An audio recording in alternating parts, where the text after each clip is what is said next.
Welcome to the show. So good to have you here. Glad you pressed play on this fine Tuesday or Wednesday or whenever the hell you're listening to this show.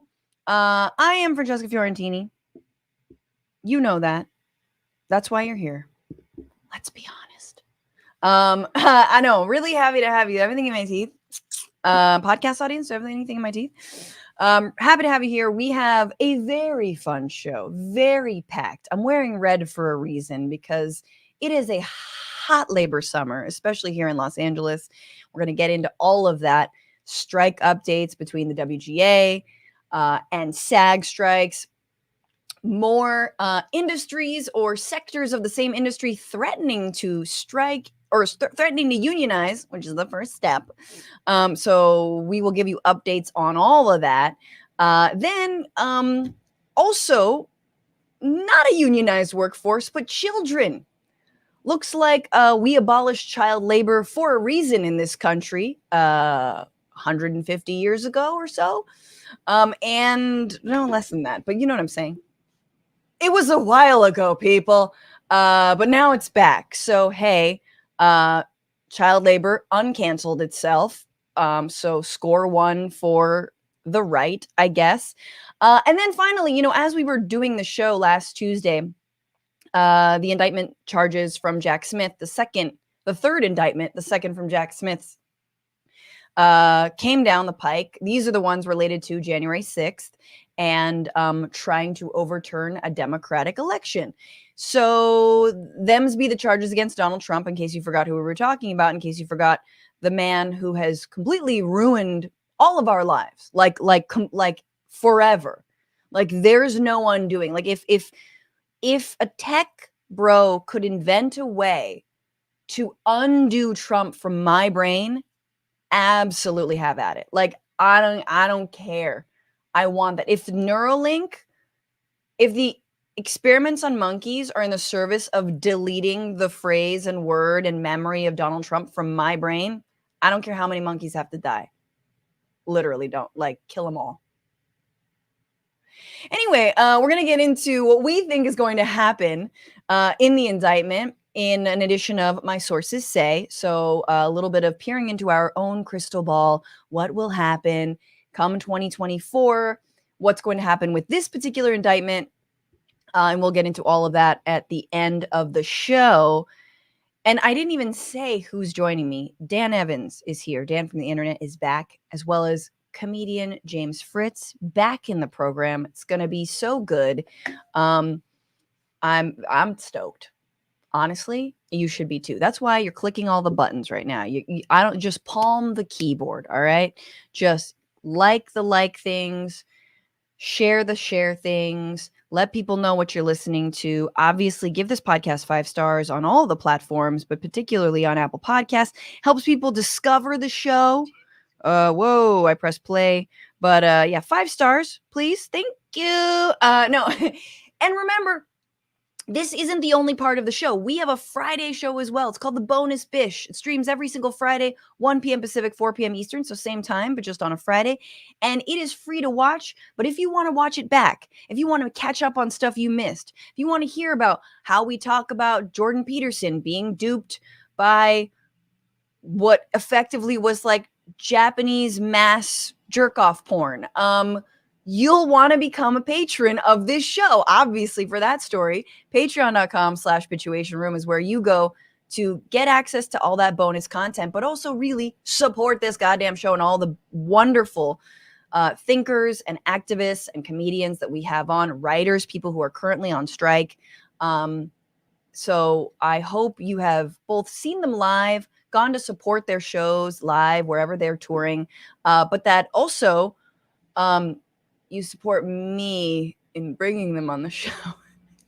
And eventually working towards me being able to actually like compensate all of my guests.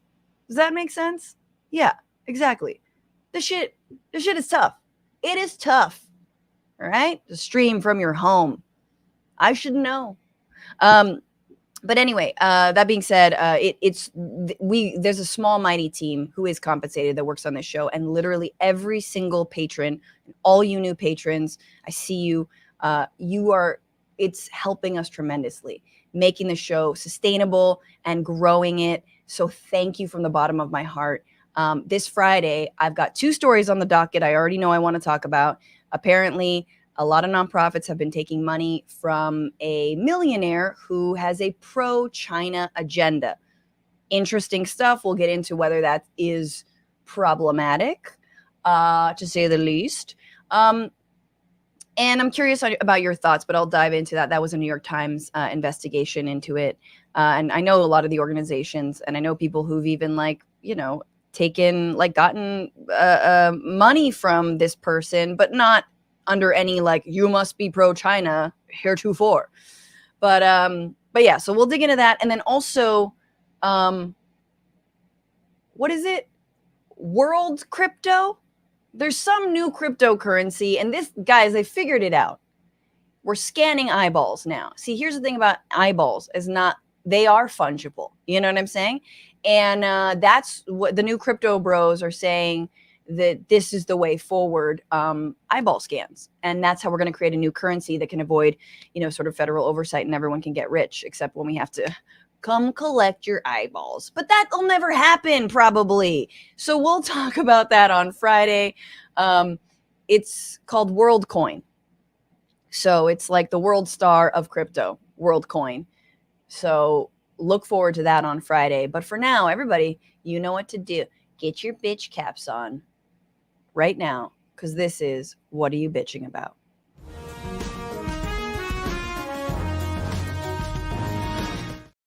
Okay, here we go. We don't have a segment intro for this, but from time to time, I like to check in on my friend Bill Maher, the political comedian, yuck, that makes me never want to tell a joke even remotely related to politics for the rest of my life. The guy who straight up reads other people's jokes for the first time live on air and then laughs out loud at them. The guy, again, who cannot pay people on Santa Monica Pier to come see his live taping. It's pretty sad. And of course, he's the guy who likes to reach across the aisle and have Milo Yiannopoulos and Elon Musk and just sort of crawl up Elon Musk's asshole and make Elon feel uncomfortable. Elon is a guy who's so used to people living on his ass like barnacles, and even the interview that he did with Bill Maher made Elon uncomfortable. I watched that whole thing we talked about on this show. He was uncomfortable. So that's Bill Maher for you. He's fallen from grace, if you will, if there ever was any. So Bill Maher saw Barbie this weekend, and so did I. Oh my God, twins! And I love this movie. I really like this movie, and y'all know I hate Barbie. Barbie is a fascist, to quote the movie. That's right. They say the F word in the Barbie movie. I thought it was really, really good. It felt like kind of a 101 of gender studies that, sponsored by a massive corporation that has a lot to do with why people have complexes anyway, especially women. I'm not sure if any man in the real world ever felt I feel like Ken is not a fully realized person, and that really hurts. That's why I never played with Ken. It's no. And fucking, as I say in my stand-up, nobody wastes money on a Ken doll. All right, you can't even brush his hair. he's just there. And like, young girls aren't like into like muscles or abs. Although nearly 40-year-old me watching Ryan Gosling dance, yeah, I had to go by myself for a while.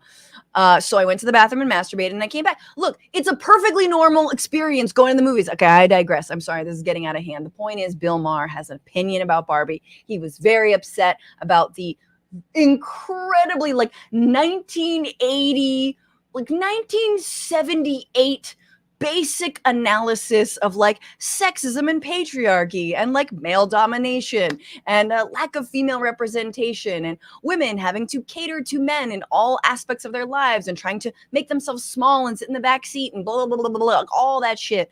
Like the most 101 stuff that feels like, I think surprisingly didn't feel bantery or preachy. And y'all know I'm a raging leftist.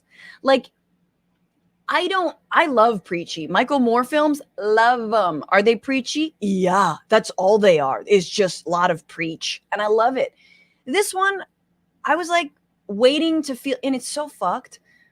Because I think the one person they did dirty was the pregnant Barbie. Because I'm like, yo, let's represent. Like, get that pregnant Barbie a goddamn martini, okay? Because she can drink. Because in Barbie land, one drink is chill when you're pregnant. But, like, I think, where was I going with this? Like, I was afraid it would be too much, like too on the nose. Like the Supreme Court justices are all women and they didn't do any kind of like, unlike now, wink, you know, or like, oh, too bad we don't have bodily autonomy, even though it is relevant and important and interesting. They did have a pretty big separation between the hell we live in now and commentary they could have made and the movie itself, which was largely entertaining and kind of like timeless in a way. There, I said it. Mattel, sponsor the show. The Bitchuation Room brought to you by Mattel. Make a Barbie of me. Okay, there already is. She's Barbie's girlfriend. But anyway. Yeah, she is. Okay.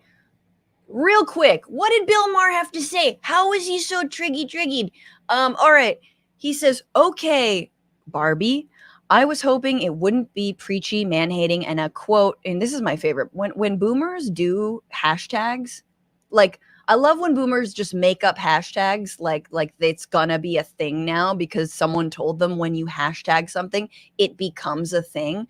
So his new thing is preachy, man-hating, and a hashtag zombie lie. Alas, it was all three. What is a zombie lie? Ooh, pray tell. Something that never was true, but certain people refuse to stop saying. Tax cuts for the rich increases revenues, etc. What? Oh God, oh God, oh God. So now he's just being like fragile as a non-billionaire and probably not even a millionaire. Or something that used to be true but no longer is. But certain people pretend it's true. Barbie is this kind of hashtag zombie lie. Spoiler alert, Barbie fights the patriarchy, right up to the Mattel board who created her, consisting of 12 white men. The patriarchy, except there is a Mattel board in real life. It's 7 men and 5 women. Okay, not perfect, even Steven, but not in the way the board in the movie would take place in 2022. And anyway, at the end, he's basically like, how could I know about the patriarchy? Ironically, I'm a man. That argument is so old and silly. Of course, none of us know exactly what others in life go through, but I can see the world around me. Look, I understand what women go through because guess what? I see women. I see them. Ergo. Look, I don't need to study like civil rights history. I see black people. Yeah, I see them. Like, word. Like, oh, you see them through your eyes of like, you know, sad boomer white dude privilege. Tight. I see women. I see the world around me. People, blah, blah, blah, blah. So basically, he's back to the board. He's really obsessed with like the Mattel board is all men. And it's like, hey, excuse me, Bill? Hey, Bill, are you okay? Bill, first of all, you okay? You okay, dude? Hey, come here, crack. So, here's the thing about like fiction, dude. Like, sometimes it's like symbolic, you know what I'm saying? It's like not exactly what is in the real world, but they, see when you, I know you don't write jokes anymore, but sometimes when you write a joke or like a story, you use something called exaggeration, and it usually makes a point. It's kind of shorthand, because if you don't do that, things just become kind of like boring, and just kind of like your show. So, and your like your takes on the internet. So anyway, speaking of shorthand, I could really help you edit this tweet down to just be like, I'm afraid and I did like it, but I still hate it, and I need you to think of me as relevant. Everyone's got to have a Barbie take. And yeah, this video will be clipped up to be my Barbie take. But I don't give a shit, man, because I'm not a millionaire and I don't have Bill Maher's platform. So the best part about this whole thing is he liked it. I love the whole Barbie backlash is just dudes grappling with the fact that they liked it. And then they were like, but must think of an angle to prove why me liking it was just some grand propaganda ploy. It's okay. You can like it. It's a fucking Hollywood movie that made $1 billion by Time Warner Discovery, Zaslav. Which, yes, if you don't hiss at the WB logo when it comes on, you're not an ally. And with that, thus concludes this edition of Okay Boomer. Cue music. And let's bring in my guest for the rest of the show. Now that I've taken a lot of time, he is the co-host of Good Morning Bad News, Power Report, and Audio Face Music News and Reviews. Please welcome Dan Evans. Hello. Good to be with you. Dan, welcome. I'm going to bring in my other guest as well, so we can all just sort of throw down together. Stand-up comedian, writer, works on the Frankie Quinones Show podcast, and his album Still Together was released by A Special Thing Records that everyone should be checking out. James Fritz. Hello. How dare you? Okay, you felt talk about a fellow comedian that way. Wait, what did I say? I'm kidding. I just can't believe. Dragging my own kind. Yeah. Come on now. I'm like fellow comedian.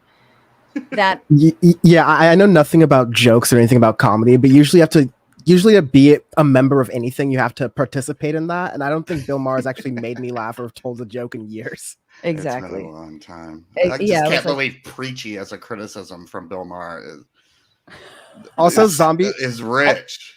Zombie Lies is a bit he did in 2015. So like I know he has no new material, but like man. I see Zombie Lies. And I'm sure it was about Trump. Yeah.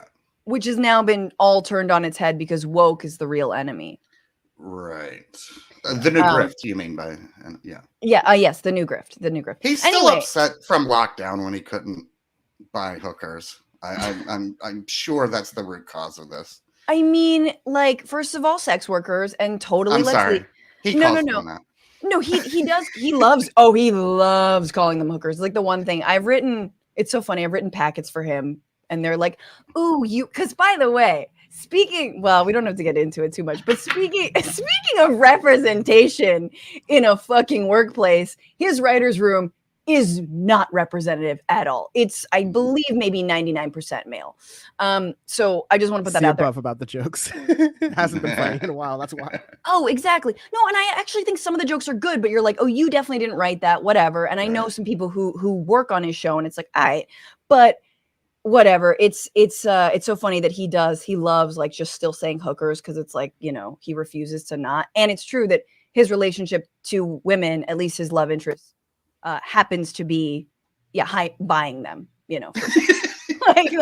like everyone knows that. That's like sort of a well-known thing about Bill Maher. Right. But anyway, James Fritz, what are you bitching about this Tuesday? Oh man. Well, RIP women's sports. The right wing is very upset, or very happy rather, that the U.S. women's team lost. Because it's unclear what they are.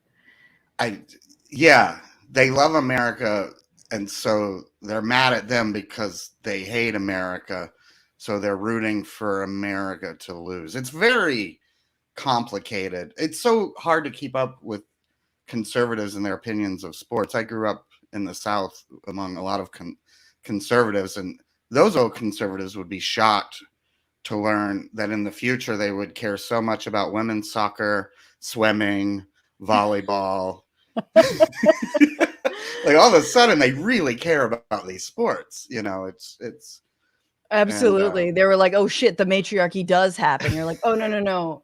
It's not for the reasons you think." Yeah, so yeah, it was sad. You know, the USA went out. The Women's World Cup national team went out in the round of 16, defeated by Sweden in penalties. Right. So an incredibly close game. Megan Rapinoe did miss her penalty shot, which honestly, it sucks. But like Messi has missed penalties in fucking finals. Luckily, this last World Cup, he didn't. But like stars miss shots all the time. And of course, what did the right do? They freaked the F out about how that's what they deserve. They lost the penalties and lost to Sweden because, James, can you fill in that blank for me? In the moment she took that penalty shot, she was too woke. So she missed it. Yeah. That's how wokeism works. If you're too woke, it can fluctuate in the moment. So like you want to be like a sexist pig when you're playing a sport, because that way you want to like utter some kind of racial slur as you kick the ball if you want the ball to go in. Yeah. Actually, yeah, that's exactly. Just echo what they're saying in the stands. No, it's so but true. They won the last two tournaments. Like they're not losers. They've won more. Donald Trump released this crazy statement. He's lost the popular vote twice. He's only won because of the electoral college, which is the penalty kick of politics. I mean, here's the quote. Yeah. Many of our players. Do I have to? Many of our players. Everyone do it simultaneously in different Trump impressions. All right, let me stick my gut out. Ugh. All right. You got to really have relaxed bowels. That's the key. Many of our players were openly hostile to America. No other country behaved in such a manner, or even close. Woke equals failure. Nice. This is the best. Nice shot, Megan. The USA is going to hell. And here's my MAGA. Here's my second rant. This leads to my bigger problem. And he goes, it's fully emblematic, which I didn't know he knew that word. It's fully emblematic of what is happening to our once great nation under crooked Joe Biden. You can't, the using crooked, that was Hillary's thing. You can't just use the same. Yeah. It drives me crazy because the one thing I expected out of Trump was fresh material, fresh zingers. I know. He's slipping as a roast battler. Yeah, I thought he was sleepy, but I love that somehow Joe Biden being president has to do with the USA women's team, which they don't really give a shit about. And absolutely, if they won again this year, they would say literally nothing. Yeah. Unless, I don't know, Megan Rapinoe took off her shirt to reveal her sports bra. Something, someone did something to show some kind of expression. Exactly. There might be a problem. But no, this is their whole thing of Trump embodies it perfectly, which is somehow the women's team, I think not even because they knelt at one point during a game, not even because they argued for equal pay for their winning team, but just because they're women in sports. Sure. And if women in sports lost, see, we gave you a chance and you fucking lost. Well, I mean, that's the reason. They won? Yeah. Well, that's what's so extra cynical about that being the arena they're fighting trans people. And because it's such a cynical move. You never gave a crap about women's sports before. Exactly. Dan, let's switch gears, but also very relevant this week. What are I know because you told me, but what are you bitching about? Yeah, it all kind of works into this because in the Bill Maher part and in the women's sports part, we kind of have talked about how Republicans have taken the phrase like wokeness away from, this was originally used in Black culture to mean like a good thing. Like, okay, you're woke, Right. you're aware about systemic injustices. Now it's taken away, and a Republican uses woke, and then they're able to like build a Patreon like within 5 days, stuff like that. So that's the game now. My thing, I'm mostly celebrating, but also trying to make sure this is not another thing that white Republicans take away from us, another piece of Black joy that's taken away from us. And that is the Montgomery, Alabama, wrestle on the river, whatever you want to call it. Wrestle on the river, yeah. Yeah, so hopefully people have seen the video right now. It's just so chaotic. Like it's a Michael Bay production. Like I've talked with different circles of my Black friends about like what was our favorite moment of the video, and we all have different opinions. Right. The guy swimming off of the boat to come like rescue the security guard who's being the original. Again, this started by these white boaters accosting the security guard because they were parked in the wrong place, and this other larger ship was supposed to dock. And then this security guard is completely handling it by himself at one point. Yes. My favorite part, the hat toss he does at the beginning. Yeah. Hat toss, dukes up. That's how you know it's ready to go. Like, okay, so tell me, because there's a million different angles and videos of this, but right. So the security guard gets like he puts the white boat owners put hands on him first. Yes. And does he he then throws up his own hat and puts up his fists? Yeah, so he's wearing a hat the whole time, or during the beginning. And when the white boat owners start to get rowdy and they start to like kind of jump him, it's like 2 or 3 guys to my understanding. There's a lady there in a moment. But yeah, the first guy kind of comes at her, and the first guy kind of comes at him, rather, the security guard. And then security guard goes, okay, we're fighting. And he just tosses his cap into the air like, Great like a toss. frisbee, just perfectly. Just like excellent. Like it's like a bat signal. You feel like I'm forgetting like the name, Hans Zimmer, or like some composer's about to do like an action scene, because everything is going on. You have people swimming from the boat. You have people coming all around, Black folks mainly, defending this security guard until the police come and kind of break everything up. As of just a moment ago, there was a press conference where we did hear that it should be the 3 white people who were in charge of this overall were getting arrested. But mainly, this has just been one of those rare moments on like the Black internet where we're all just like celebrating and enjoying it. Don't take this away from us. I will start bitching if it's taken away from us. Well, right. And it is like, it is, there's a lot to it. Obviously, this is the South. This is Montgomery, Alabama. There's a civil rights history there. There is, like I believe on that same dock, enslaved people were bought and sold right there. And so this is not just any old place in the country where white people are taking a justified beating. This means a lot. And it's true. Like I was watching it and I was like, do we go overboard here? Like, how can me and my, like half white, half Asian sensibilities be sort of appeased at this moment? And is there anything I wouldn't have done? But no. And a folding chair is used at one point. Can't forget the chair. Very, very funny. And also it's then used to hit like a woman who's just sitting on the ground kind of like randomly, which I was like, that's a little low blow. But at the same time, guys, this is one of those folding chairs that's like, you can't even sit in it for more than 10 minutes before you have to your back is like completely in a million pieces because it's so flimsy. So it's like one a of those Spirit Airlines seat. It's really not. Yeah. It's not really hurting anyone. That she was fine. Well, let's use their logic. She shouldn't have been hanging out among all that. That bad part of the town. No, she definitely kept some bad company, and if she had stayed home, maybe if her family was involved in the household doing her upbringing, then she wouldn't have gotten herself into trouble. But yeah, I want to be very clear because I'm joking around a lot with this. This is not like, because last week in world political news, there was the leader of the South African leftist political party who was leading a chant going like, basically, kill the white people, kill the white farmers, referencing a apartheid song. Right. And so I don't want, especially because those I'll remain nameless, large white leftist streamers love to get into these issues and pretend to know things. I don't want regular people to think that, okay, deep down Black people want to kill whitey, because like that's the fear that Republicans are going to use. This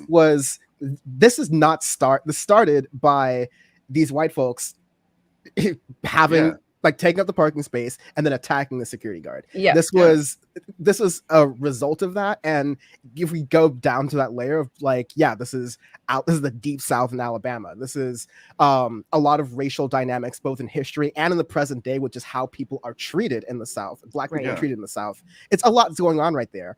But these people don't want to address those issues. They're going to be talking about like what, racial thing we could make out of it. But again, like this is a moment. It's just an encapsulated moment. This is just a nugget of time. We talk about horrible news a lot on the show. This is something that was just relatively funny. Like the good guys won. So no. I think it's beautiful. I think it is beautiful, and I think it is important to savor this moment before there's Fox News obviously is going to have their own thing to say about it. And like the last thing I'm going to say is, there was no audio, or at least not a lot of audio that we could hear on the ground, but who knows the kind of epithets that were being hurled. You can only imagine a lot of places that aren't the Deep South, where just some random Karen is like suddenly throwing around, whips out the N-word, or like, tells someone to speak English, or makes it racial when it is not necessarily overtly racial. And it was a mob of white people. It was not a one-on-one thing. Like, black people grow up around racial violence, and they see a mob of white people attacking a black worker. Right. They did the right thing. Yes, they fucking did. This is amazing.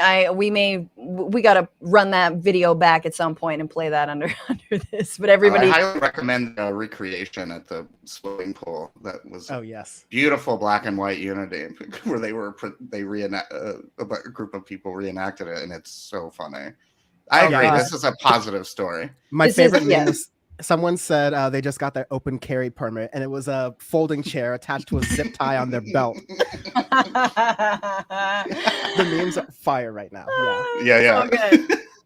All right, well, let's switch gears. We got to get into what happened this week, specifically a lot of labor news. This is the week where.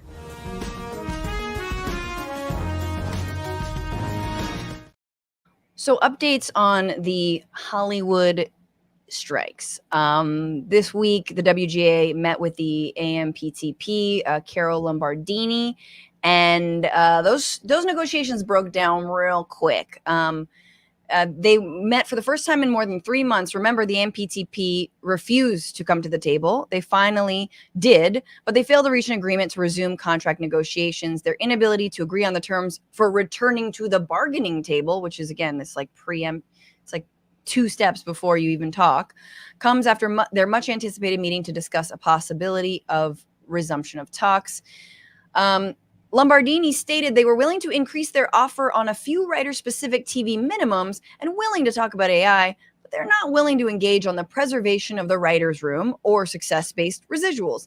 She did not indicate any willingness to address screenwriter issues, Appendix A issues, many of other proposals that remain on our list. And that is from Deadline, but quoted from the WGA themselves. And a lot of this has to do, so they're trying to break up like the writers and separate them out from one another, feature writers from television writers and whatnot.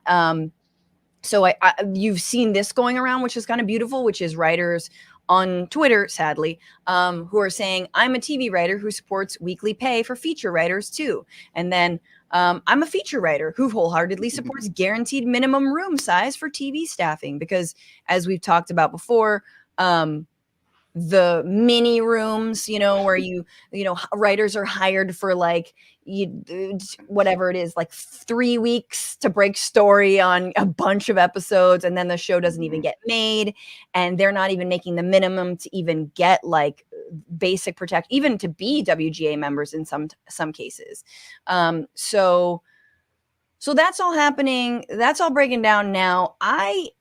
There's more, obviously, because we've got the SAG strike. SAG is continuing, and here is the other Fran, we'll call her, speaking, I believe, with CNN about where they stand when it comes to their negotiations. No progress? Oh, no, they're not speaking to us. So I don't know what that comment was, that they want to seek a deal when you have to be able to negotiate and talk to the opposition to make a deal. This is not something that will be resolved with incremental changes. This is a holistic shift in contract that must occur because the business model has been changed so dramatically, and they have to understand that that's what it's going to take. Right. So it's big, it's deep. It's not going to be, we'll talk about this, but not this, and which is so funny, James. They're like, they're saying what they don't want to talk about. You know what I mean? It's like, it's just like, imagine going to a therapy session with your partner and being like, okay, but I'll talk about all these things, but I don't want to talk about how I definitely cheated on you with your friend. Is that cool? My mother is You're like, off limits. Yeah, my mother, yeah, my mother's off limits. You're like, what? No. And so it's not just, obviously, when WGA started their strike, it seemed like, they're writers. They're not necessarily the faces of a lot of these productions, and we shall see. And it seemed a little shaky in the beginning. Now that SAG has joined them and they're whatever into the 4th or 5th week of their strike, it feels like there's some real power behind this movement. Yeah. And that's why it's divide and conquer time. That's why they're trying to pit, the SAG and the WGA against each other. And that's what kind of gives me some worry about all the waivers, and because I think it's got to be all or nothing, Yeah.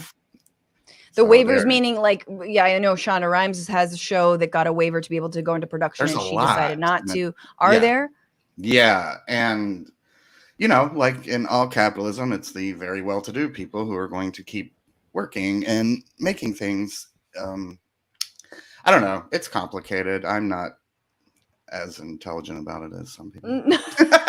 But it seems obvious to me they're just trying to fracture SAG because they know that that's what people are more aware of as the actors, And yes. And SAG joining the strike terrified them, finally, I think.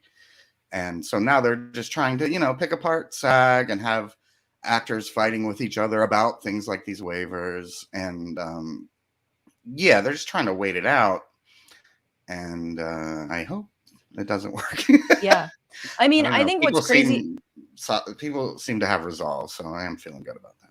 Sorry. Right, I think I'm feeling good about the resolve. I'm not feeling good about the timing. I think this is going to be a very long fight because I think, as Fran Drescher said, this is existential. There's a lot that needs to be addressed now, and cannot wait. As we've talked about on the show with Paris Marks, how much Hollywood's been techified thanks to streaming, and how much this is about returns for the shareholders. This is about just endless growth, money, fuck everyone involved and all the workers.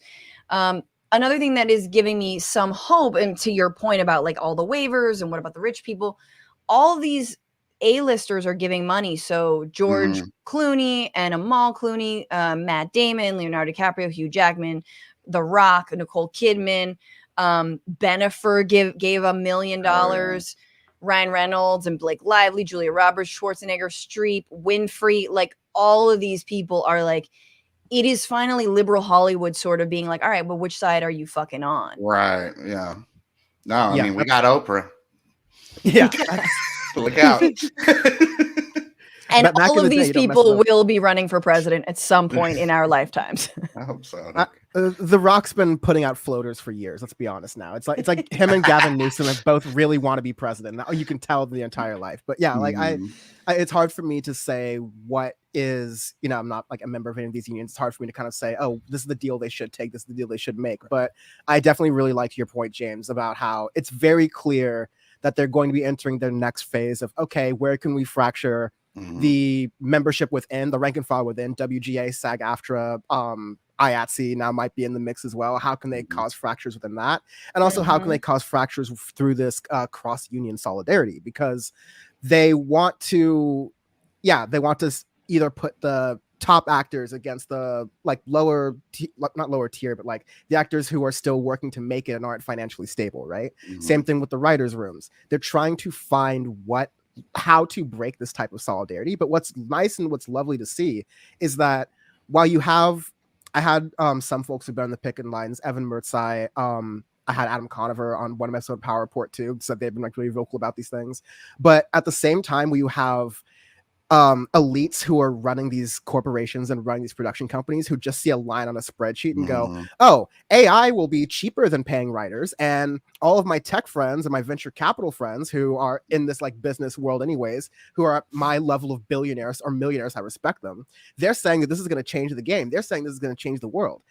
When we all know AI is pretty terrible, it's like not really good. It's very iterative product, but like reliant on real people. Yeah, at the same time that executive level is getting further and further out of touch with reality, the rank and file are getting more in touch with that. Exactly like that point you said, Fran, which side are you on? They're really starting to get to that. Okay, we need to hold down, we need to support each other, we need to provide solidarity, because if we give on too many of these things, or especially one of these big things like AI or residuals, then they're already taking a mile even without them giving an inch. So they're just going to take as much as they can, because this is, rapacious capitalism. It's so funny. Here's a little clip from someone who I thought would be like the shilliest shill of Hollywood, only because he's like presented at the Oscars, like 8 times or something like this. But here was Billy Crystal on the picket line, and here's what he had to say. Hi, I'm Billy Crystal, walking the line today in front of Paramount Studios in total solidarity with my SAG-AFTRA brothers and sisters, and also the Writers Guild. So let's stay strong. I think there's progress being made. We have to stay optimistic and stay strong for what we believe in. This is too important. The world is changing. They have to change with us. So in other words, quoting a movie I was once in, we'll have what they're having. So corny, but true. That's Billy, baby. There you go, right, Billy? But and to Dan's point, and it's exactly right. It is like endless growth. It is just capitalist greed.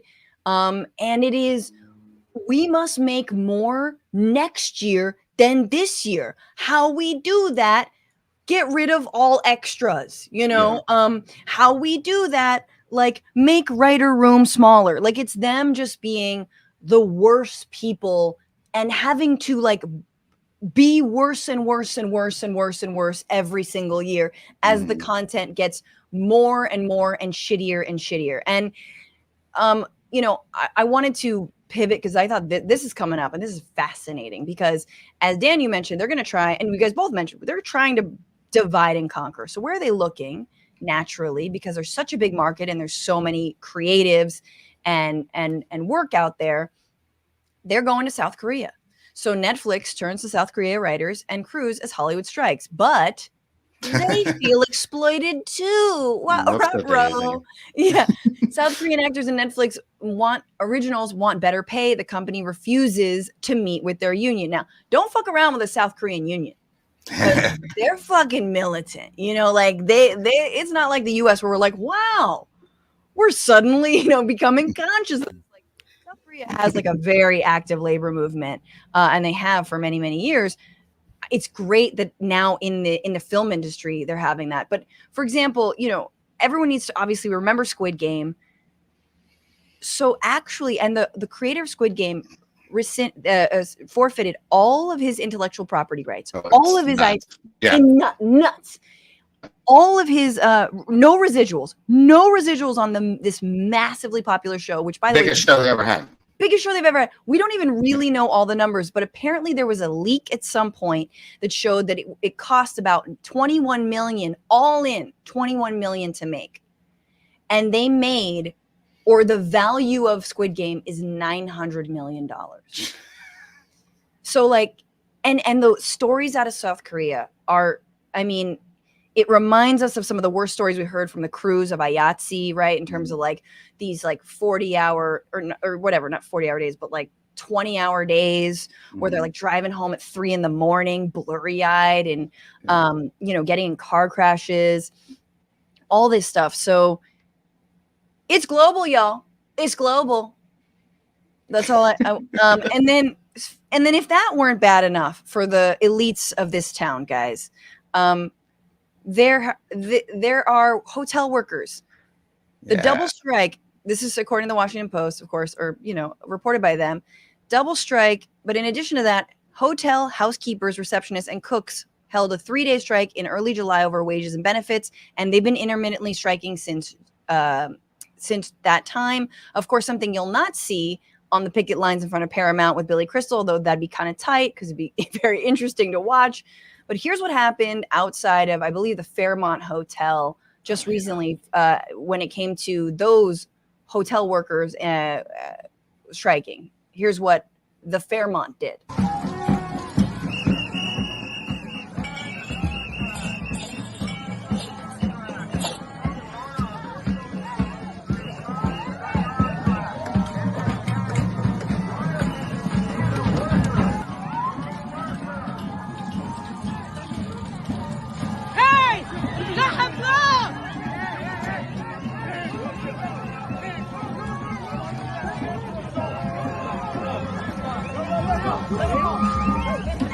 Let him go!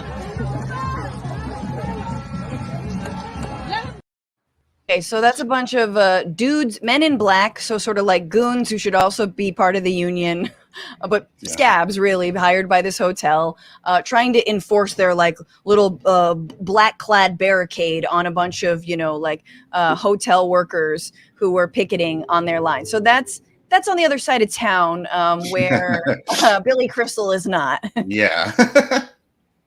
And then finally, final, as if that, you know, weren't enough for our new mayor, Karen Bass. Girl, what you doing about this stuff? City workers today, 11,000 Los Angeles city employees participating in a one-day strike, including sanitation workers, Los Angeles International Airport employees, street services, and their local SEIU 721 represents more than 98,000 county and city workers across Southern California. Why are you saying let's go, Dan? You a city worker? No, but my parents are SEIU members. They both retired. They worked in school districts. So Hell I don't know if that's yeah. that same part of the LA union because suburb, not going to dox them. But no, I as a kid. Where do they live worked though? for What's their SEIU number? unions. 555. But yeah, like I like to see, because sometimes I feel like at least I get this sort of sense or worry that, oh, of course we're talking about the Writers Guild strikes and SAG-AFTRA strikes because we're Hollywood adjacent, I guess, especially Fran and I being in LA. I'm not sure where you are, James. Not going to dox you either. Yeah, But Glendale, so Hollywood adjacent. okay, so we're all LA here, right? But like, I also like to see that, hey, when the Teamsters were striking, they were honoring the WGA picket lines. When you had the teacher strike going on as well, and DSA and LA did a really good job of supporting the teacher strike, the Teamsters strike, pretty much everything that's going around right now. So what you're getting is, again, usually you get kind of depressing news, and that video over there was not really great to see how far these hotels will go just to protect capital and protect property against protesters who are doing nothing. But it's great to see all types of workers from all types of industries, from all different walks of life, working together and seeing, or even if they're not like directly working together, understanding the inherent solidarity that is holding back your labor so that you can get better material results than you're currently getting. And frankly, what people deserve to be getting for the work they're putting in. Final thing. I just as we were like starting, I just saw this headline of visual effects artists and workers are now wanting to form their own union and under IATSE, so like the crew workers union. So this is for apparently more than 50 on-set employees who work in visual effects are filing a petition to have IATSE host an election as early as August 21. And I'm like, guys, slow down. Like, you got to build, you know, some Jane McAlevey, like, you know, labor analysis. You got to wait before the election, I think, maybe. Although you can still form it. So if you got enough to form it, hell, go for it. Is this the same as the Marvel one? I believe so, yes. These are all workers who've worked on Marvel films. So this is, again, like, and we're going to get to it, but at a time when, like, you know, AMPTP and these CEOs are trying to use workarounds. They're trying to be like, well, we can just CG everything. We can just use visual effects to, like, you know, make AI look better or steal this person's image. Now those workers who are being, of course they're being overworked. Of course they are saying, hey, hang on. If there was a time to do a labor action and to form a union, maybe now is a really good time. But that's what you don't get, Francesca, because all these CEOs, the reason why they get paid millions and millions of dollars is because they can do VFX and they can act and they can write. So they're gonna roll up their sleeves and just be a one-person show. We're gonna watch every story will be animated series. Yeah, every story will be just a sad tale about a beleaguered billionaire. Like totally. It'll be like Robert Reich's drawings, except for Zaslav like drawing. It was like, and then on ESPN this weekend there was literally the Microsoft Excel spreadsheet, like competitive spreadsheeting, and like I feel like that's the only thing Zaslav could do. There's competitive spreadsheeting. I swear to God, patriarchy is. They make nothing. They create nothing. They create nothing. No, they create money for their shareholders, and that's it. But let's move on, because this is fascinating, you guys. Speaking of many people in the entertainment industry who want to form unions and who want to fight for better wages and better treatment in the workplace, reality television stars are asking for theirs. Finally, after decades of being exploited, we've all heard the horror stories. We've heard about what goes on. And we also know that at a time of mass striking, when it comes to, writers and actors, the one thing that executives can lean on and want to lean on is reality television. Hey, these aren't actors. We don't got to pay them shit. That's when it blew up, right? Last strike. Exactly. Yeah. Exactly. And it looks like it's not happening now in the way that it was. So here is a little snippet from two former contestants from season 2 of Love is Blind on Netflix. And they are speaking to More Perfect Union that produced this video. And one of them is actually filing a lawsuit against Netflix for their treatment on the show. So take a look. They're trying to make and a product they're trying to sell. And we are the raw materials that they're crafting to create that product. And they're okay, first of all, raw materials in the first few seconds, this is some real deep Marxist shit from a former reality show contestant. Just tell me that the casting agent's not kicking themselves for actually choosing intelligent people. Here we go. There are no regulations or guidelines about how they can treat the raw material to create that final product.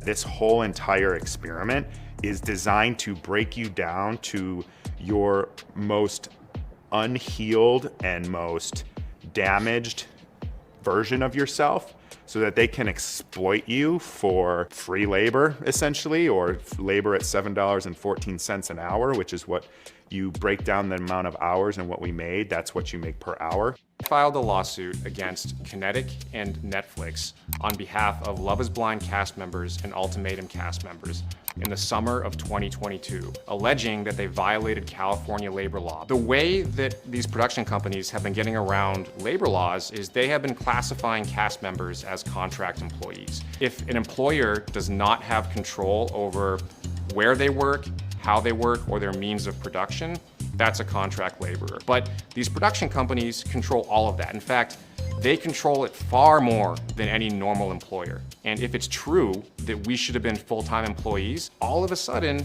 all of these protections come into play, right? Meal breaks, rest breaks, overtime pay, all of these things come into play, all of which were violated. Interestingly enough. Because you're there to find love, okay? Not eat food.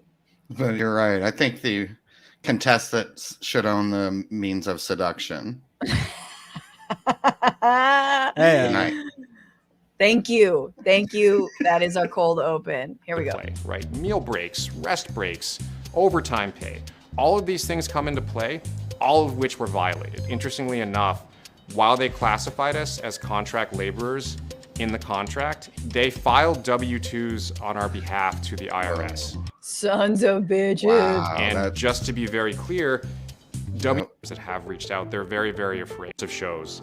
All reaching out, attention going out Paige, about what happened? What lied happened? to us, or they lied to the IRS about our classification as full-time employees. Nice. Within a week of the lawsuit being filed and some of the media attention going out about it, I had 50 to 60 cast members from all sorts of shows, all reaching out to me and thanking me for pushing this forward. So there you have it. They're getting they're getting woke, y'all. They are getting ready. I didn't watch the show, but that guy should win. He should win all the love. Yeah. He gets all the love in my book. No, one of the dudes actually was not a winner, but he did find love, I guess, and whatnot. But so here's more about the lawsuit. The contestant on the second season of Netflix's Love is Blind reality series is suing the streamer and the show's producers, charging them in a string of labor law violations, including fostering inhumane working conditions, paying cast members less than minimum wage. Hartwell's lawsuit seeks unpaid wages plus financial compensation for missed meal breaks and rest periods, plus unspecified monetary damages for unfair business practices and civil penalties for labor code violations. Producer of the show, this is according to the lawsuit, quote, intentionally underpaid cast members, deprived them of food, water, sleep, plied them with booze, and cut off their access to personal contacts and most of the outside world.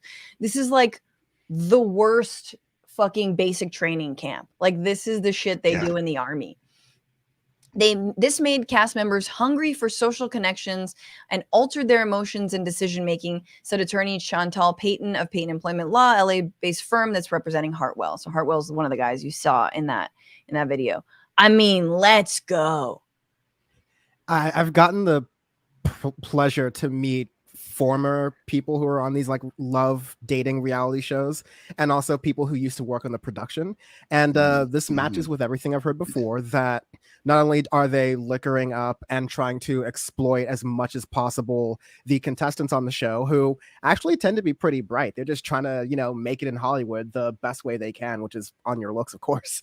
And then on the other side, you have, in addition to like these producers and directors who are just wildly exploitative, incredibly drunk, will do things like that, like the whole treat them as contract employees, file with the IRS as W-2s. That could get them like looked at for tax fraud, in addition to being paid what they said, an effective $7.25 an hour minimum wage, to be put in basically an underpaid cult for attractive people, right? Like you're separated from your family, like all that stuff. It's the worst boot camp ever, like you said. It's so funny because what's so fucked up about it too is like the producers treat the cast kind of the way that like they want us to see them, and I did say that like they fucked up, they hired an intelligent guy, and you're right.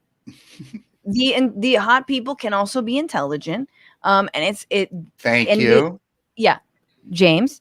And it is true because it the way we watch reality, it's almost like they deserve this awful, like, social experiment petri dish show because they're hot, so punish them. And they also like, they're like thirsty to be famous, so fuck them.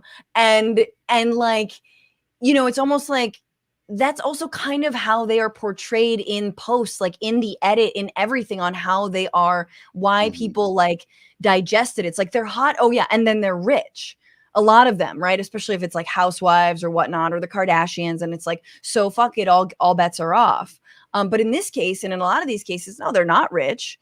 And you're totally right. They're like regular ass people, even though they say they're like, consultants with like a fucking management firm. It's like, we know you're not that, dude. You're way too hot for that job. You're trying to be an actor.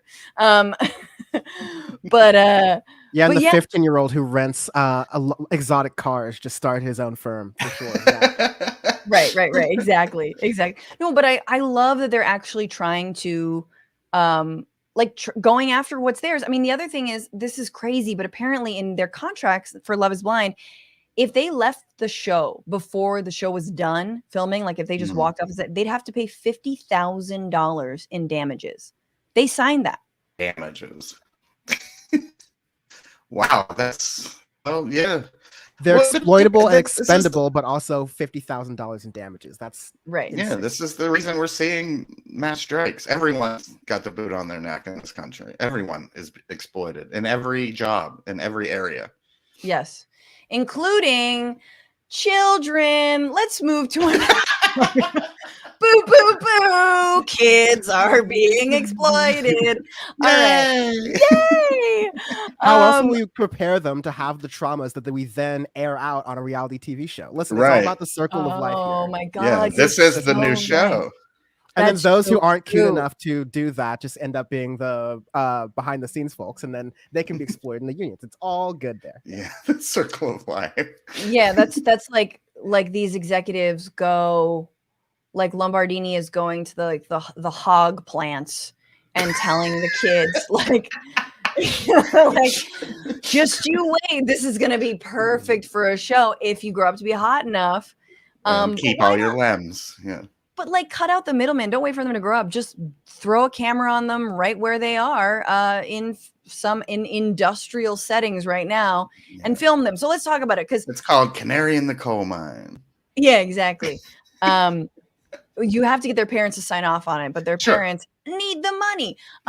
So this was a couple weeks ago, but like the HuffPost is reporting that a third teen worker, and I'm sure there are many more since and before, has been killed in an industrial accident. And states try to loosen child labor laws. So this 16-year-old boy died in Mississippi, and that was after 2 other minors died on the job in Missouri and Wisconsin. Now, this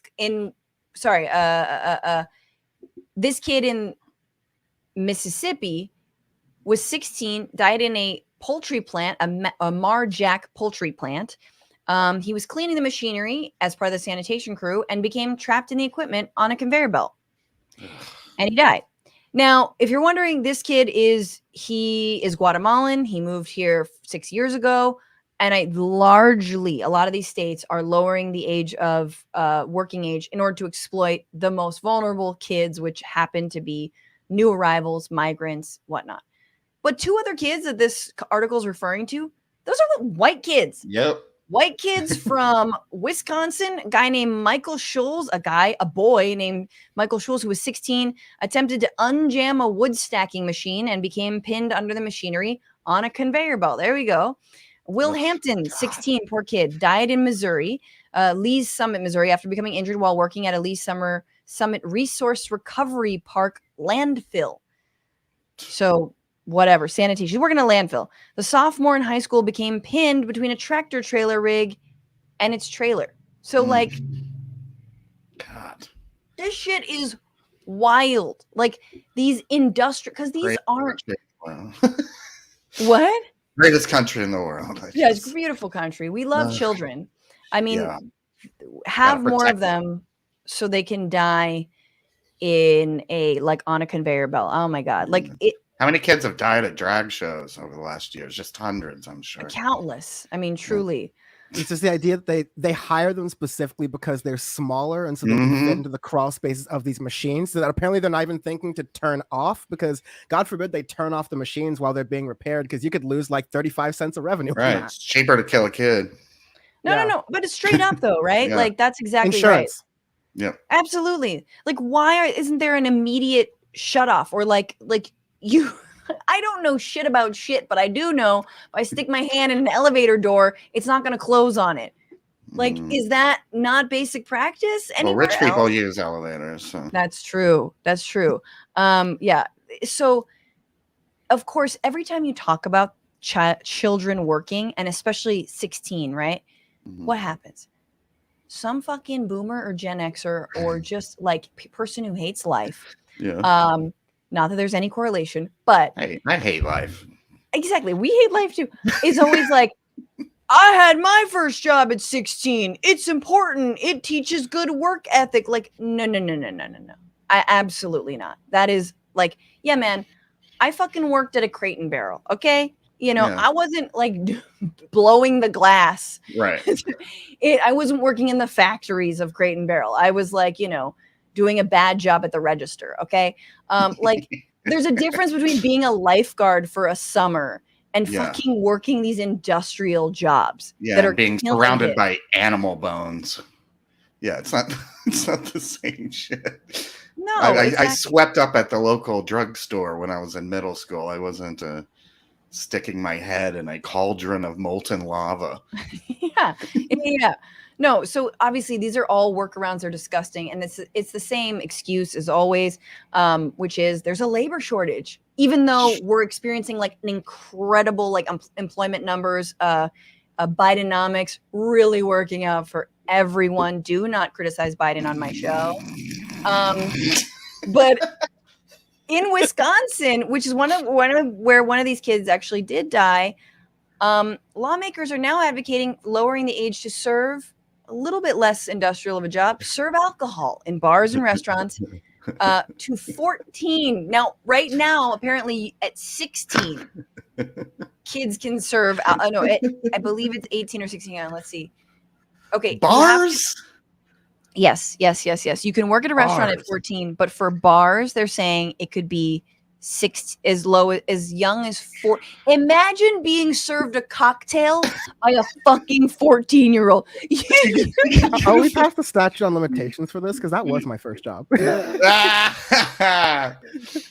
a bar. I mean, no. Restaurant. So I know. It was a local annual event that happens, and there would be people who would volunteer, but we'd get paid essentially to usually do shirts and concessions and things like that. But there were some places where the beer was sold at the concession stand, right? And they just didn't do the right thing. So I still how did that make like you feel? Getting I don't like Tecate to this day. I don't like Tecate at all. Of course, we took a sip, but like, no, real talk. I don't. On a broad level, we should be working towards having it so people can have living wages off of these jobs. And they say, oh, well, you're just a high schooler, you don't need a living wage.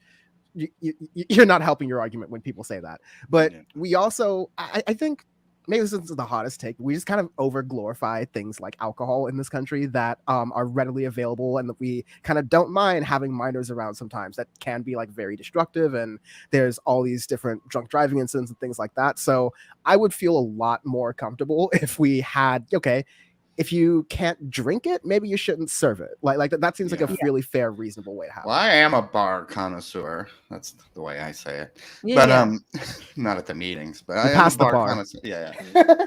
And I would be, just imagine you're coming off a long, hard day of manual labor before you go home to the kids.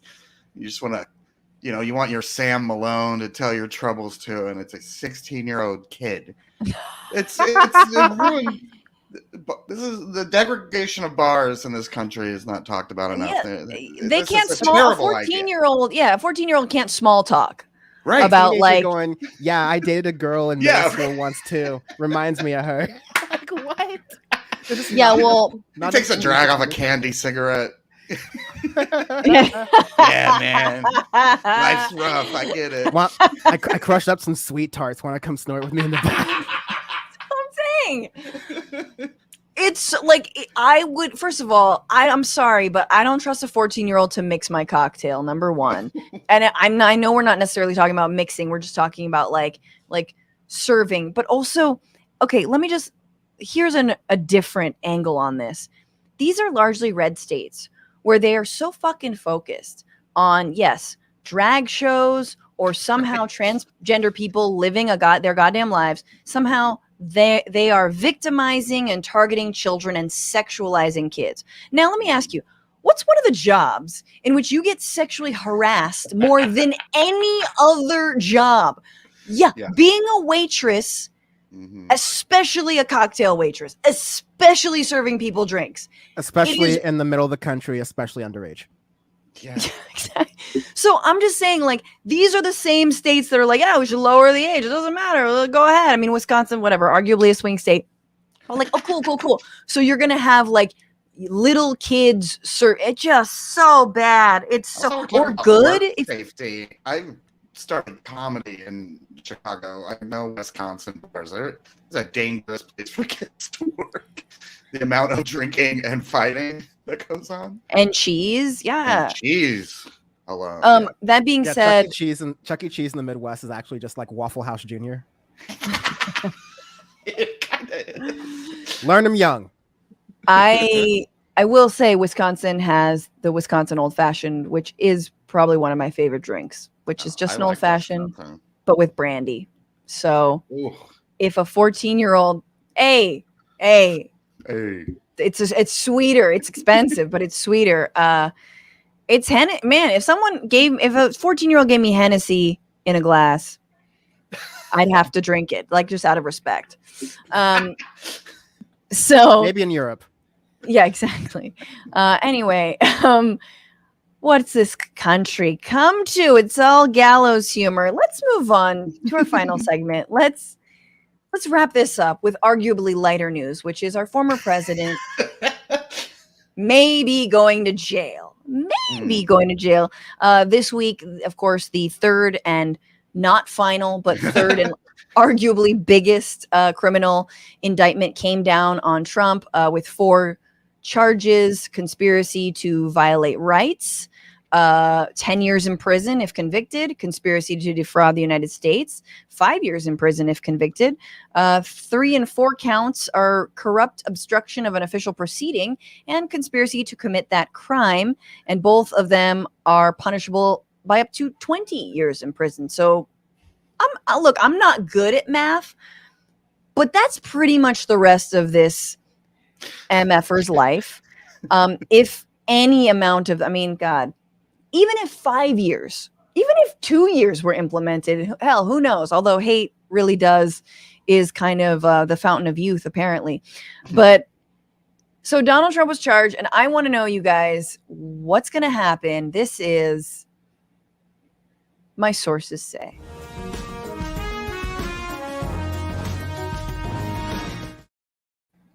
Okay, I don't know if you guys had a chance to read any of the indictment. I was not as into this one, to be honest with you. Like, I kind of like the classified documents one was like really much more of a page turner. This one was like slightly sleepy. Although one of my favorite moments from the indictment is apparently. So Trump is talking to the Secretary of State in Georgia, and he's like, you got to look at this link. There's a State Farm Arena video. And this is when he talks about one of the election workers. And this says, he used her name almost 20 times, falsely referring to her as a, quote, professional vote scammer and hustler. In response, the Georgia Secretary of State refuted this, quote, you're talking about the State Farm video, and I think it's extremely unfortunate that co-conspirator 1, which is Rudy Giuliani, or his people, they sliced and diced that video and took it out of context. When the Georgia Secretary of State then offered a link to a video that would disprove Giuliani's state claims, the defendant, Trump, responded, I don't care about a link. I don't need it. I have a much, much better link. That's my favorite. I got a better link. It's a sausage link he pulls out of his pocket. Exactly. No. So good. So anyway, guys, apparently the path is being cleared for this case to kind of move as expediently as possible. A lot of people think it won't be wrapped even before the election, but it may very well be wrapped before the election. Dan, what do your sources say? My sources a little bit being in the music world. I know that it's a little bit that kind of biased, but this summer we had these big multi-city, multi-state tours from Beyonce and Taylor Swift. This fall is for the fuckboys. It's going to be Drake and Donald Trump going on tour around the country, conveniently so that Donald Trump can make all of his cases for the rest of the next like 5 or 6 months and hit all of those things. No, I remember someone said there was like a listing on MSNBC of all the different cases that Trump's going to have before 2024, the election. And it's like, oh God, he's going on tour. He's going to be hitting every single city. The arena is going to be closed down. Hide your daughters. Donald Trump's quite literally. Donald Trump's coming. If only he could fill SoFi. Like, he couldn't fill he couldn't fill like a few boxes at SoFi. You know what I mean? That's what Drake's for. I'm kidding. That's true. I don't think can Drake fill SoFi? I guess he can. Oh yeah. I've been to Kendrick at SoFi, and I've been to Kendrick at, I'm still gonna call it Staples Center. I'm not gonna call it crypto. And he filled both. Yeah. Great. Well, Kendrick, yeah, but Drake? Oh, Drake? I guess Drake's big. I don't know. I'm sure know, but I'm going to Beyonce early September. Love that. It's going to be amazing. I like that. So he's going to basically go on this. Obviously, it's got to be a fundraising tour. And of course, he's not being held until his trial because we only do that to poor criminals. Right. So there you have it. I like that. He's going on tour. He is definitely going to be on tour. Do you think he's going to be convicted and sentenced before the election? And if he is, what will the sentence or conviction be? I'm holding my hat most on the Atlanta case. Yeah, just because Okay. all the election things that are going on, that seems like to be the most clear cut. There's the the weakest link or the strongest link. I don't know. Shout out to that old game show. There's that he was talking about just now. There's the find me 11,000 votes. That perfect phone call situation. Yes. There's just a lot of stuff that it's the right mix of, okay, E. Jean Carroll, it's very tabloidy, it's very saucy, but like it doesn't really relate to his job in office. The January 6th stuff, you know, like you said, it's a little bit of a drier read. This is like they have phone calls, they have Republicans who are even telling him to tap the brakes. I think that's going to be a harder one for him to get out of. And if they can just keep that in a speedy pace, yeah, like please express lane these court cases. Definitely fast pass. I think honestly we should be a little bit more liberal with the hold presidents accountable and hold leaders accountable in this country. But hell yeah, we do. I want to believe, like just rationally speaking. Okay. Here's what I was saying. What if we throw Joe Biden in jail also? Sure. Do you know what I mean? Like just put him just out of like he could do a little bit of the time. Like whatever Trump has to do, Biden has to do like half the time or like a third. I would throw Hillary. I would throw Obama. I would throw like I call up Colin Powell and I'd be like, hey man, you got to take one for the team. Like I don't care, but like even in that situation, Donald Trump would just bring Mitch McConnell to the stand and he would just like go for like 4 months straight and stall the process, just like he did by with getting a Supreme Court justice on the bench. So like Donald Trump it's wild. He is the Trump card, the X factor in the law, as I understand it as a viewer. Mm-hmm. So he is the X factor. That is exactly right. And these are serious cases, but yeah, I can't confidently say that he's gonna do a perp walk anytime soon. Right. James, where you stand on all this? Well, my sources say he will never see a jail cell because immediately after sentencing, he will eat 12 Big Macs, one for every disciple from his favorite book, the Bible. And then he will shit himself to death on camera. And I'm choosing to be hopeful. See, that's way better than jail to me. Like, he could shit, you know what I'm saying? Like, obviously, it's like not real justice, but it is like street justice. It's him just shitting himself on camera. I do think diaper. Yeah. Oh God. Instead of house. Sorry. It's true. No, I change juicy diapers all the time. Are you kidding me? When I see him from photos of him from behind, he looks like he has a giant full diaper. He does. That dump truck's gonna blow any day now. And when it does, so much in that trash compactor. You really can. It's like his diaper is like a bathroom trash can. You know, you just keep on putting shit in it and putting shit in it. You're like, let's keep going. Full circle. That's why the trash can workers need a union. The trash people. That's why you need to unionize, because look at what happens when they do a work stoppage. That's like 50 years of work stoppage on that. Someone needs to empty the president. This is what the viewers came for. Donald Trump. Sorry, Fern. I mean, first of all, I believe that we need to goad him into showing us his undies. I've said this before in the damage report many times. Hashtag show us the undies. It's a hashtag, therefore it is real, and it will be a campaign. Yep. I think he's gonna get some time.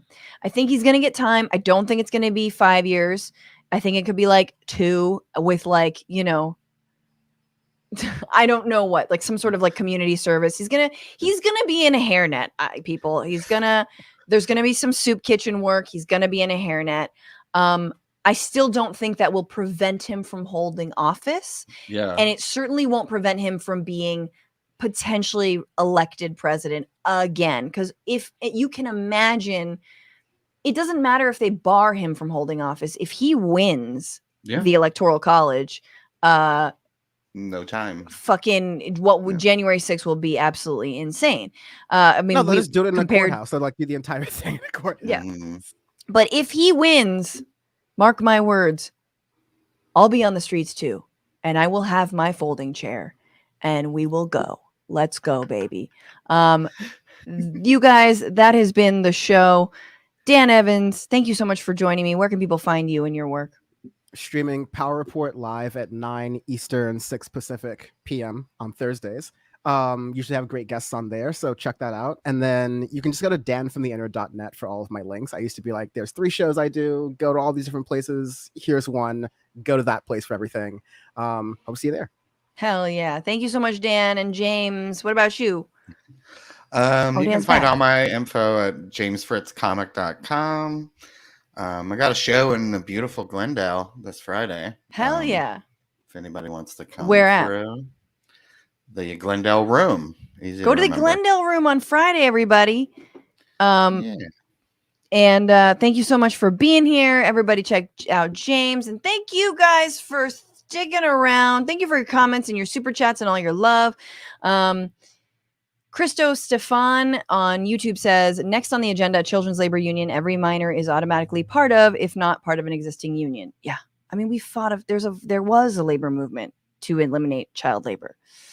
Mindless Moonchild, Fran and the Communist Red, lol, indeed, the Labor Red. They call me Tim710 on Twitch. Oh my God, Franny, my wife and I love you. Sending love back. KP, that's too long of a tweet. What have you done, Elon? Oh God, don't get me started talking about Bill Maher's tweet. Like, I don't want to. What the fuck is the point of Twitter? It's short thing. If you need to say a lot, you do it in a thread. Okay. I mean, don't get me to Truth. This is gonna get me to Truth Social, honestly. Lenny Powers, solidarity with all striking workers. I mean, if workers really want to get down proper, we should unite like the Montgomery heroes and whoop bosses' asses. I love that. Gen X Uncle Key on YouTube. Barbie hits 1 billion sales in 2 weeks. At the same time, a studio exec says, we're poor and can't afford to pay you. Yeah, you know what? I'm glad I saw it, but also low key, I was like, I feel a little dirty supporting this kind of production right now. Given everything that's going on. David Ryan on YouTube. I was a production assistant on a major network show back in 2000. It's a non-union job. I work 12 to 18 hours on my feet in a typical day. I still have nerve damage. TV and film is demanding work. Oh God. Thank you for sharing your experience. And no. Like, I know someone who was working on a shoot in the heat and suffered a heat stroke, a literal heat stroke. And it deeply impaired his ability to speak. Like, and yes, he did get like money and I believe there was a lawsuit, but like, that's how they treat people. You will work those hours in this heat outside. I mean, it's good there's a fucking strike right now in this massive heat wave that waves and waves and waves that are moving across the country. Because shit like that happens all the time. They don't care about their crew. They don't care about their writers. They don't care about the actors. And of course, the production assistants and the crew will be the first ones that, are on sort of the chopping block that they allow to suffer. So I'm really glad that there's a lot of cross-class solidarity out there. Let's see. Dank Ferric Mom, oh my God, the amount of times I had to grin and bear harassment when serving alcohol. It got worse the more they drank. Not cool for teen girls to have to deal with that. Amen. And Hef, thank you so much for your super chat. It says teen tender served the rum and Coke in a cereal bowl. Okay, that sounds kind of cool. All right. I look, I like whatever that is and whatever that was. I used to drink Southern Comfort and Coke as a 16-year-old. Yeah, I said it. SoCo and Coke, baby. Never said I was a classy 16-year-old. But if I were working at a bar, I would have probably died. Like, I would have had alcohol poisoning a million times. Camperman 5000, thank you for being a member, everybody. If you want to be a member of this show, you get watchback privileges on all the old Bonus Bish episodes. So definitely support this show on YouTube as well. Camperman 5000, hey, Donnie, show us your legal briefs. Of it. And Grandma T-Bone on YouTube, love my first Fran show. Hey, bienvenidos. Oh, and with that,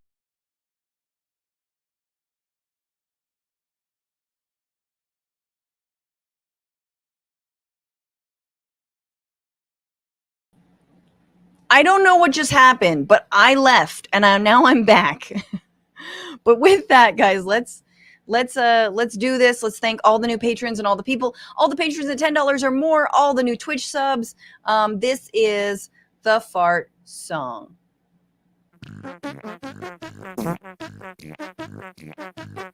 Hopefully everybody can hear this. Thank you so much to Superman Mustache for editing your pledge and upping it. You're amazing. That means so much. Big love to you. Thank you to Levon Jackson, to Chase also for becoming patrons at $10 or more. The big tippers, I don't believe we have any, but if you want to tip, Cash App at TBR Live and Venmo TBR-Live. Yeah, you got to send a tip. Otherwise, I'm going to cry. Over to Twitch, thank you so much to Elosher for cheering 10 bits. And thank you, Crazy, for subscribing with Prime. And for MiniMud1991 for subscribing with Prime, as well as one of 3. I don't know if I shouted you out before. And thank you so much, everybody. Paige Omek, our producer, Maximilian Inhofe, and Andy Vasoyan, our editor. We stream every Tuesday and Friday, 1 p.m. Pacific, 4 p.m. Eastern. And remember, y'all. Oh, remember, I'll be at the Punchline in San Francisco with Matt Lieb on Tuesday, October 17th. Get your tickets. I forgot to announce that. Get your tickets. We'll put the link in the description right now. And remember to fight the power, to fuck the patriarchy, and to not just bitch about it, but be about it. Goodbye.